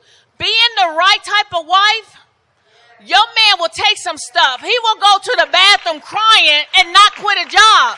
If you got a man that just, oh man, I ain't got to take this. You got to look at, wait a minute, I don't mean enough for you to take that. So yeah, they tripping with you. None of them, the other side of what they was going through, they not worried about. They can tell you about their experiences, but it did not break them. Those bosses, the pressure, man, y'all gonna make me never step another foot in Walmart without trying to blow it up. I swear to God. I'm so mad at Walmart. I'm like, why didn't you tell me this was going on, son? He didn't call crying, Mom, they tripping. He took it. The pride that I feel, man, every 712, there is no way. If everybody in here never buy another 712 sock, there is no way that is not going to be successful because of a game plan. This was in me. But notice, he didn't have no pipe dream. I'm going to quit Walmart and just start 712. I got to have a strategic plan. God, you got to get behind my effort. Faith without works is what? Is any of them living a dead life? Thank you. Every man, every priest, children, altars, everything. Cammie said it's for life. It changes. You can't not unbe a parent. You can't just leave your seed because they're here now. You can't just walk out. You still got to hit it. You have to bounce. It is so amazing as a female. We're used to women. Y'all know my testimony. Y'all know I will work and put it in. But it is so rare to hear men talk about, man, I got to go to work. Man, I got to put in these long hours. Man, I got to try to get a nap in. Man, I still got to try to have some time for my wife. Man, this job is having a toll on my wife. Young men trying to manage, okay, I got to work, but they're giving me this hard job, these long hours. I'm trying to do a good job. I still got to be a husband. I still got to have time for my children. And here they are. Everybody in here ought to be on that. We're going to have a special prayer because this is what this church is trying to birth. This is what Paul was writing to Timothy. They have a jump start on everything. Every young man, the articulation of Kenny, he is absolutely brilliant. He says something. You can get a job anywhere if you are just literate. What's my theme? Dumbness is a curable disease. If you just know how to talk to people, you can get a job. Now, having a secretary as a wife is extra. No man should be unemployed when we got a Trajan in the church. That's another thing you should have learned. She will set up. I believe you got that last Walmart check. Trey probably was just clocking you in. She still had your badge. Trey was going to make sure some money was coming in this house. I'm like, Lord, my daughter don't play. She don't do suffering. Dre, we birthed the Candace. When Dre was hurting, Candace was hurting. But her hurt and the sensitivity to her husband's previous hurts that she had nothing to do with, the sensitivity to say, I can heal what hurts you. That's a whole nother level. Some of y'all ain't gonna never get a husband. You don't have that sensitivity. You want to compete with what hurts him. That's another level. I am just blown away. And it's one thing for Bishop to say it. It's one thing for us to talk about it. But it's another thing to hear it from their mouths, their way. And they poured out what hurt them, what kept them going. Another thing is having the right type of friends. For every Brian Bell, there is no way he could ever fail at anything because that gave. But if Brian would have quit, if he would have just gave in, He set them up for valley experiences, and you should be back there beaming that they did not give up because you know what it took. Y'all, I don't think it's Baker Supermarket from here on out. I'm for real about this. I'm so mad at Walmart. I don't know what to do. But it's a means to an end. You don't quit a job because it's hard. You don't quit a job because it's challenging. I have a family. I have a dream, but I got a family. Lord, how do I keep my dream? I'm running on lunch breaks to do interviews. I'm going on lunch breaks to mail off things. I'm trying to figure out and navigate. And that's stuff that single women usually do. They can multitask. I'm amazed at the level of being able to multitask, the skills that are sitting up here that's in this church. I'm like, this has got to be more of that. And I thank God for the opportunity, the wisdom when we were discussing it. I said, man, he's like, we got to put somebody in the fire. I said, hey, we talking about Timothy and TT. Here you go. You come on. I ain't talking about having a church, but you have an experience. That's ministry. You know how many men, y'all get a hanky and get water. Come on, sir. This is what Grace Apostolic is about. And tomorrow, because I'm serious about the man of God, not straining because he has to, we wouldn't have never known. And I want him to be healed and this straining his voice. And he is fine, but just, you don't have to come here. Let us hear some valley experience and some success stories. And so tomorrow, we were going to I call them the Messy Wives Club, 3 the Hard Way. So Trajan, Bree, and it was going to be Ariel, but when Ariel found out she was going to have to teach tomorrow, she hurried up and booked a flight, and now she got to fly out.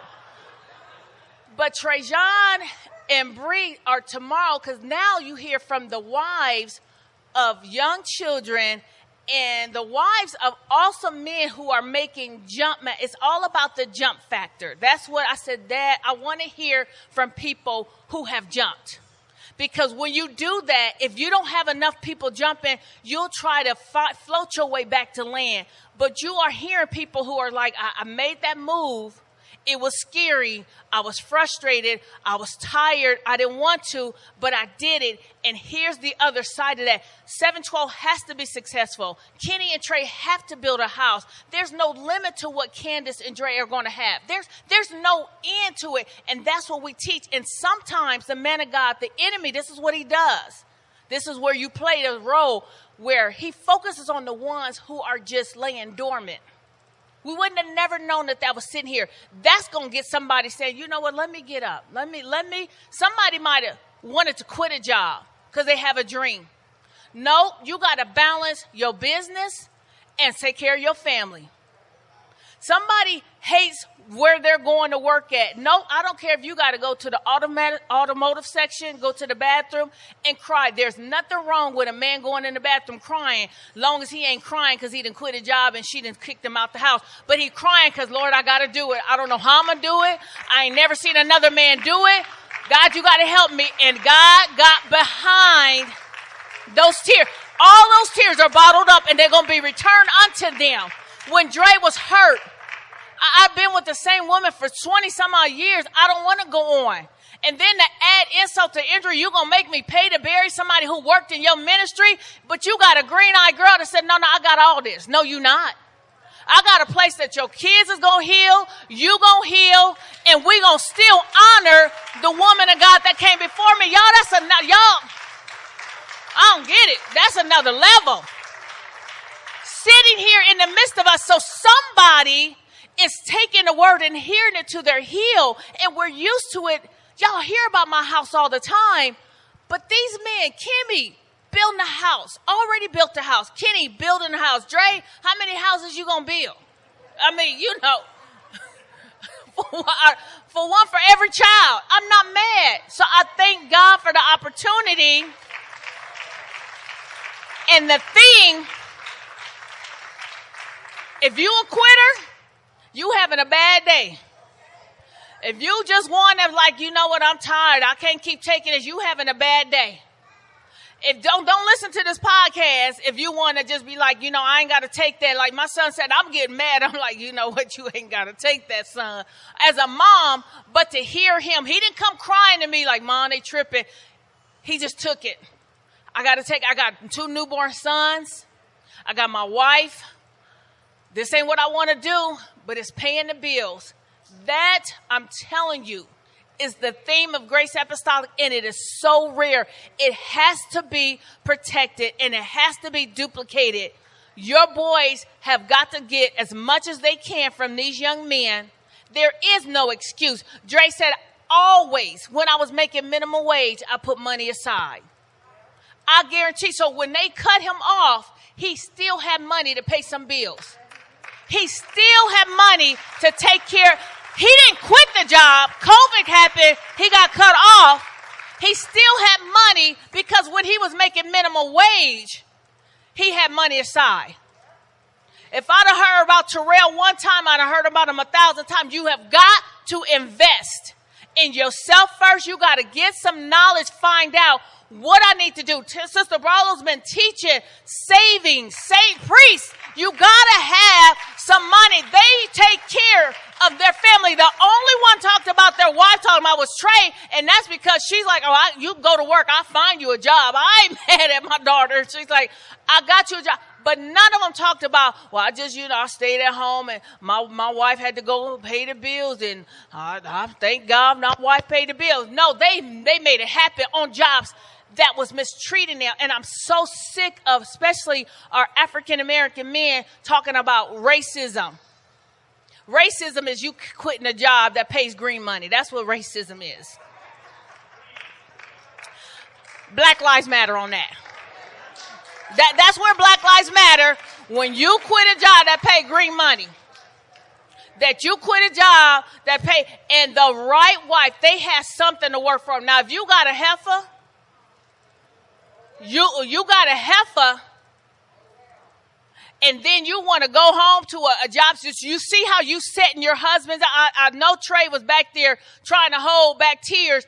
I could have set my husband up I could have set him up by adding more pressure on him, by complaining, by not being appreciative. He's already being mistreated on the job, and then he got to come home to your ignorant self.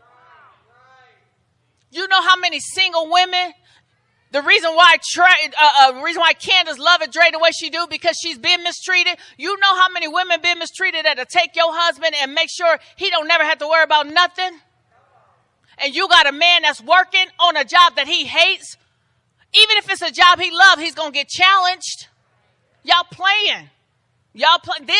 This class was an indictment on every woman and every man. I said, Lord, let me make sure I don't complain with you, and you bless me with a hard-working man. Make sure, God, that I am appreciative for every time he go to work tired, mad, frustrated. They dogging him out on the job, but he didn't quit. God, thank God, if you have a husband, and every woman, men gonna get mistreated on their job. They don't fit in. You can't make it harder. I thank God we're gonna have prayer. Everybody extend their right hand. This was phenomenal. This would have made Bishop William D. Barlow had a heart attack. Is this a sore throat? But this would have just took him all the way out. He wouldn't have been able to breathe after hearing that. His own son, Kenny and Dre, all his teaching, because the enemy don't show him this. The enemy wants to show him the ones who want to quit, the ones who want to take up all his time in the office, want to be ignorant after hearing a word. These are the ones that said, you know what, Cammie, it couldn't work out because of place plan provision. You know what, Kenny, you got to keep going, even though they devaluing you over your overnight. You know what, Dre, you're going to get filled with the Holy Ghost right here. This is what we are talking about. And I thank God after 35 years, we are seeing it. We have a responsibility. Now, the hard part is, because as a woman, as the assistant pastor here, I know what the man of God's heart is. The hard part is making sure now that they don't get drained, because now Satan is mad because they've inspired somebody. So they've encouraged somebody So now Satan is mad. Now somebody then devalued their husband, and he's sitting there like, man, that's what I'm talking about, babe. See, he can't say it, but he like, man, that's man. Look at what see what Trey did for Kenny. She held it down. Look, Elo got it, man. Oh, dang. Candace did that for Dre. And I can't even get a thank you. Now, that's somebody here frustrated. Somebody here like, man, I'm going to make it happen. I hope somebody would. Now, I already know somebody. Not everybody. Somebody going to be inspired. I was inspired, and I'm a female. You guys stand up and anoint their heads, because now the enemy's mad. He mad because Bishop is getting encouraged. He going to get inspired. He mad because the teaching that's been going forth in this church for 35 years is being dispersed. Man, if you want to start a business, man.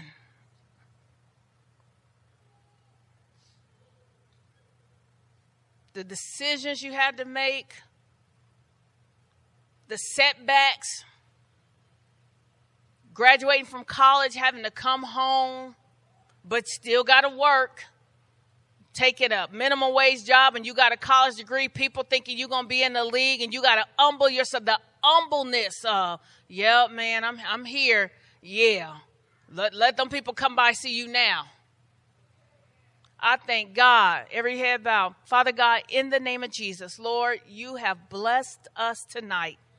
We are honored that you, in your wisdom, gave the man of God a break so that 3 men who came out of his spiritual and one out of his natural womb, Father God, gave their testimony of how you strengthened them in valley times.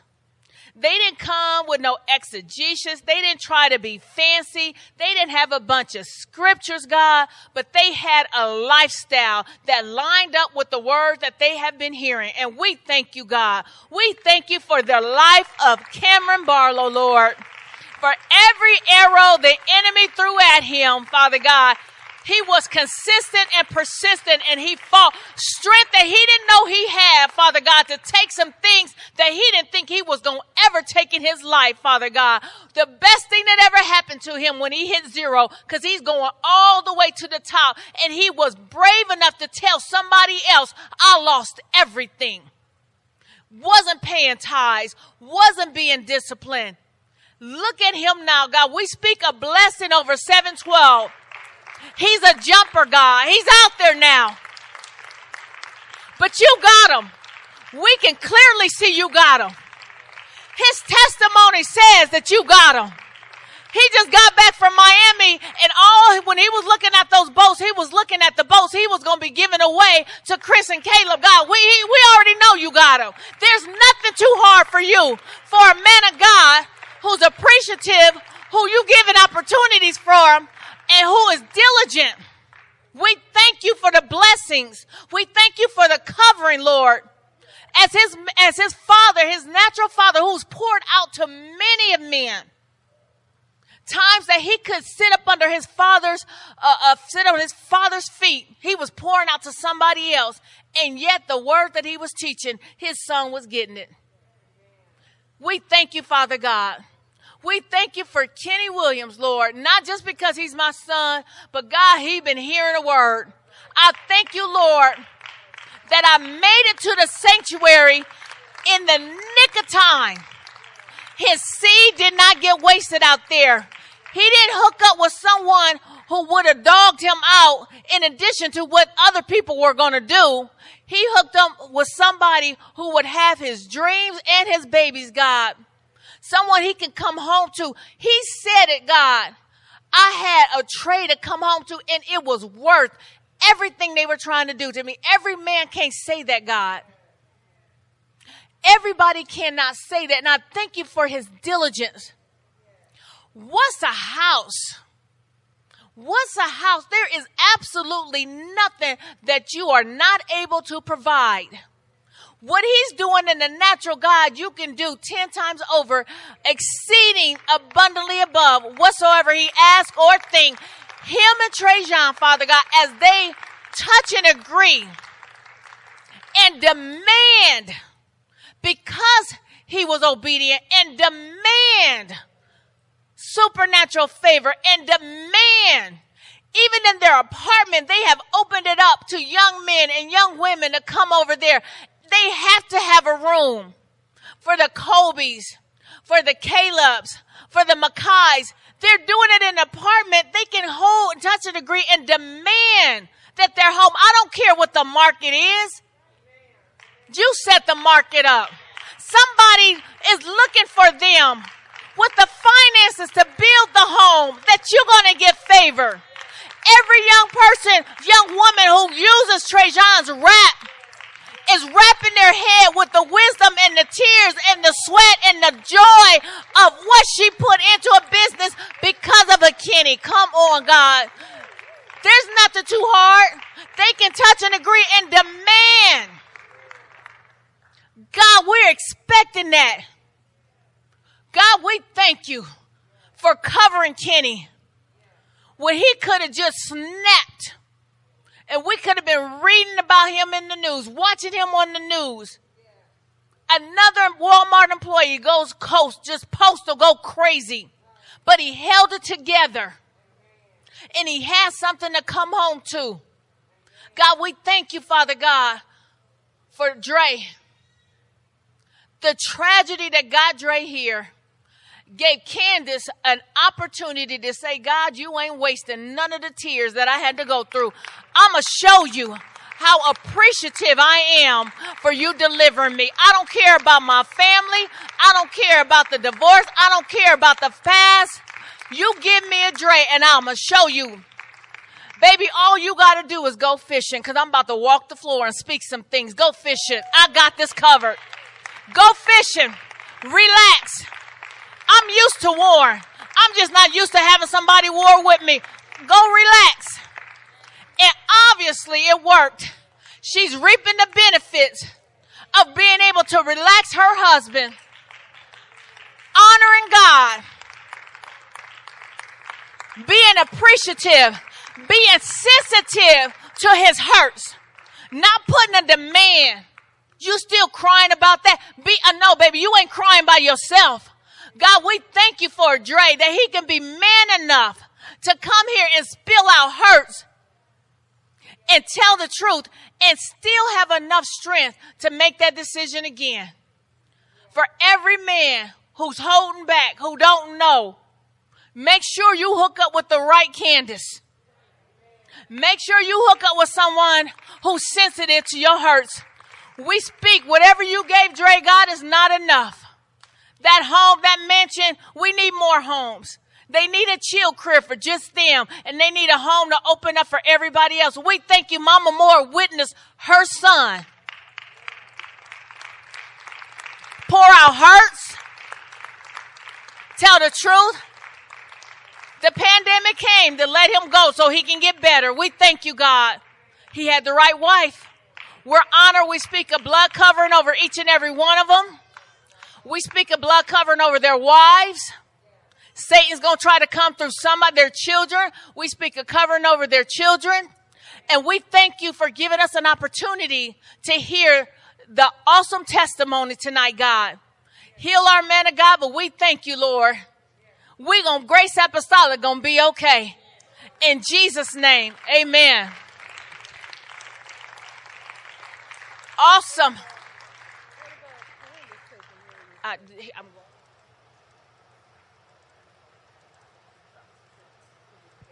Specific instructions.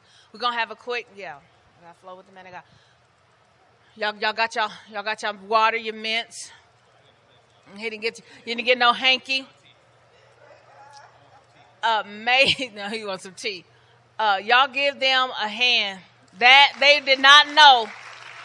And just like that, and I told Bishop, I said, hey, I didn't know how to handle it until you threw me in the fire. You didn't baby step me. You didn't coach me through. You didn't, you going to be all right. You just was like, hey, you got it. I was like, well, where are you going to be at? If I got it, where are you?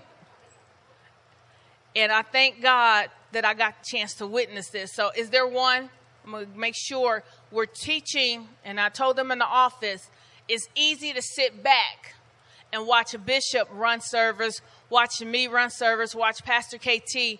But when you get called upon to teach, can you run the order of service?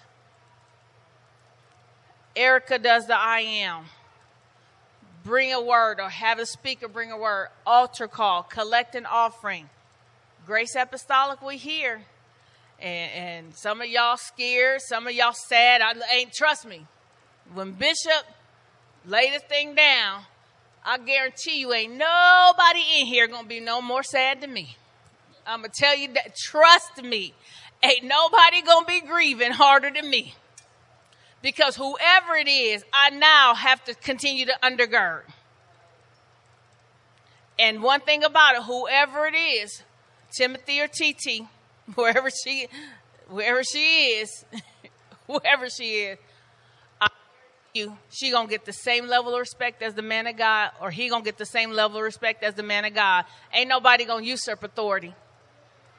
Ain't nobody gonna run up and try to usurp authority. I guarantee you that. So y'all watch this. Watch. You always do an altar call. Give people an opportunity. Even those who, most of us have been baptized in Jesus' name. You want to give people an opportunity to come to the altar, because this word after that, a lot of people doing a lot of thinking. This is an opportunity to say, you know what, God, I got to make some changes. There's prayer. So they're not just standing up here in case you want to get baptized. Some of y'all just need prayer. Some of y'all, and pride goes before destruction and the haughty spirit before fall. That day is over. After these testimony, man, if they'd have been haughty, they wouldn't have made it. The humbling experiences that they had to go through, but they held on. I thank God for the sanctuary. Is there one? That's what we offer here. We thank God for the Kelvins who are coming in at this time. You came in at the right time, and I know you're supposed to meet with the man of God.